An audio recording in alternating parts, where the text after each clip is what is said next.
¿Sabías que en la Biblia Dios le ordenó a un profeta que se casara con una mujer de dudosa reputación?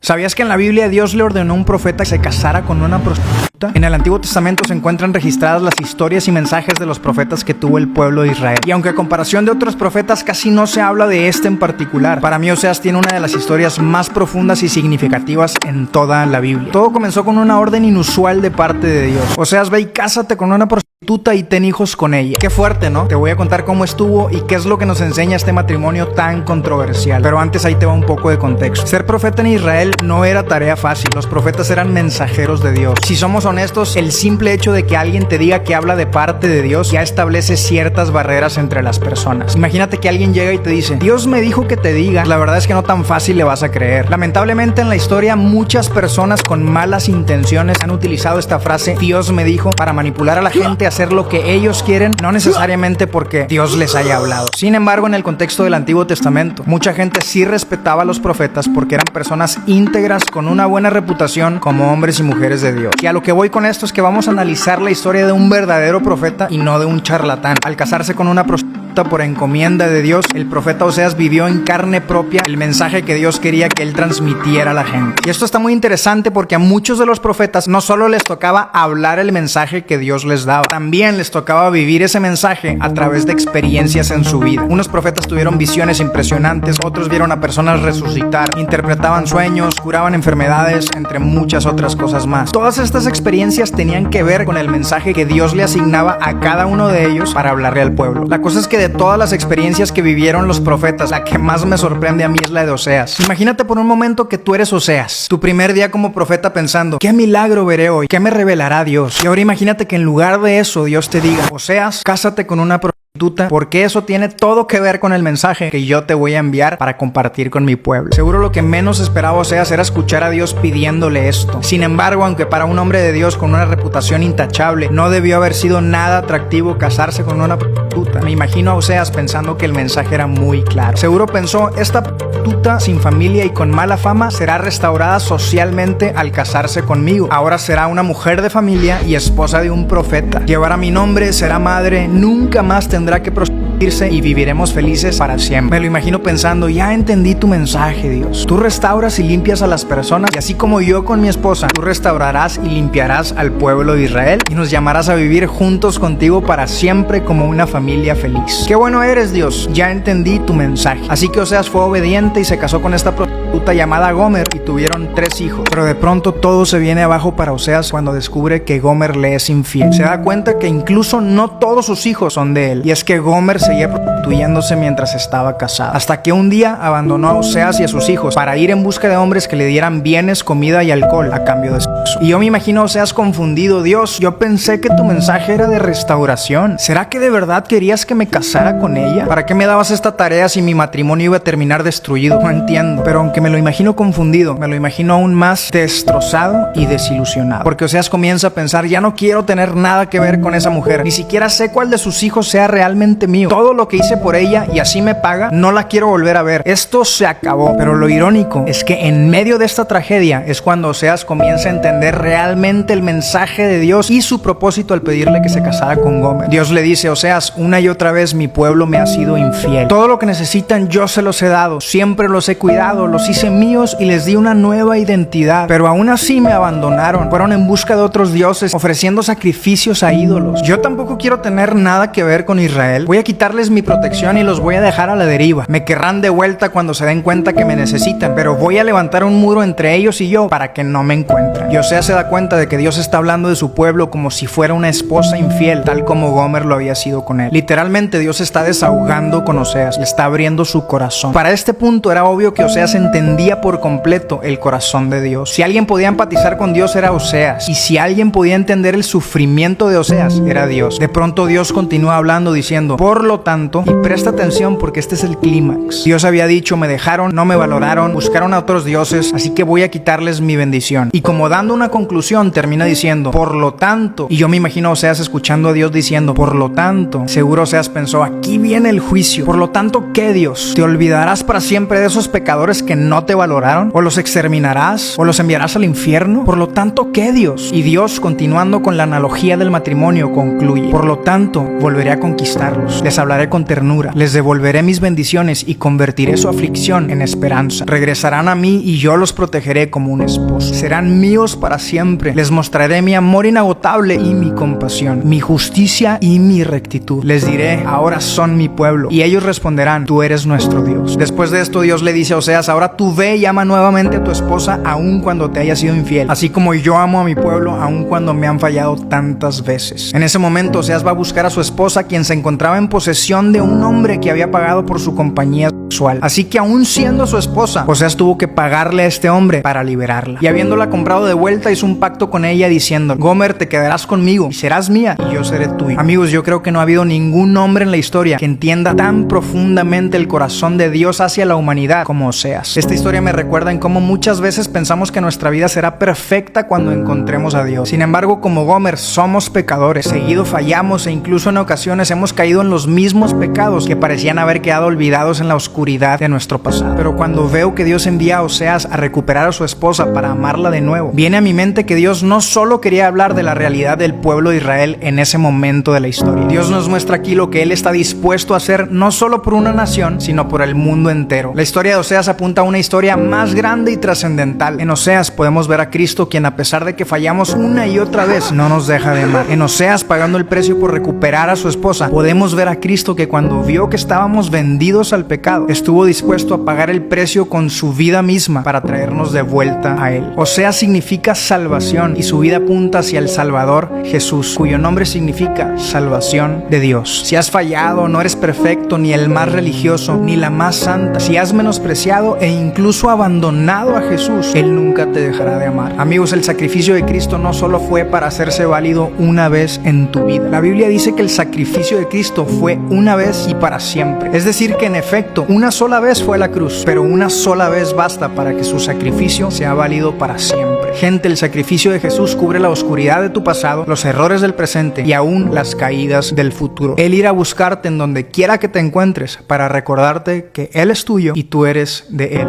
Hermanos, el sacrificio de Jesús cubre la oscuridad de tu pasado, los errores del presente y aún las caídas del futuro. No te apartes nunca del Señor. Que Dios te bendiga.